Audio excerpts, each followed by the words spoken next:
कथा के अनुसार पुराने समय में दो संत एक साथ रहते थे। दोनों की भक्ति का तरीका अलग अलग था। एक संत दिन भर तपस्या और मंत्र जाप करते रहते थे, जबकि दूसरा संत रोज सुबह शाम पहले भगवान को भोग लगाता और फिर खुद भोजन करता था। एक दिन दोनों के बीच झगड़ा होने लगा कि बड़ा संत कौन है। इस दौरान वहां नारद मुनि पहुंच गए। नारद ने दोनों संतों से पूछा कि किस बात के लिए लड़ाई कर रहे हो। संतों ने बताया कि हम ये तय नहीं कर पा रहे हैं कि दोनों में बड़ा संत कौन है। नारद ने कहा कि ये तो छोटी सी बात है, इसका फैसला मैं कल कर दूंगा।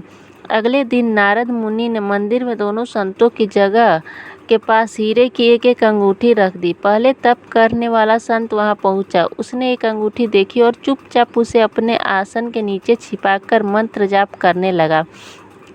कुछ देर में दूसरा संत भगवान को भोग लगाने पहुंचा। उसने भी हीरे की अंगूठी देखी, लेकिन उसने अंगूठी की ओर ध्यान नहीं दिया। भगवान को भोग लगाया और खाना खाने लगा। उसने अंगूठी नहीं उठाई। उसके मन में लालच नहीं जागा, क्योंकि उसे भरोसा था कि भगवान रोज उसके लिए खाने की व्यवस्था जरूर करेंगे। कुछ देर बाद वहां नारद जी आ गए। दोनों संतों ने पूछा कि अब आप बताएं कि हम दोनों में बड़ा संत कौन है।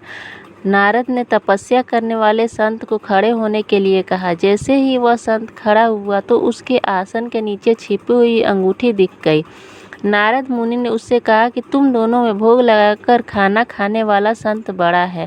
तपस्या करने वाले संत में चोरी करने की बुरी आदत है। उसने भक्ति के समय में भी चोरी करने से संकोच नहीं किया, जबकि भोग लगाने वाले संत ने अंगूठी की ओर ध्यान तक नहीं दिया। इस कारण वही बड़ा संत है।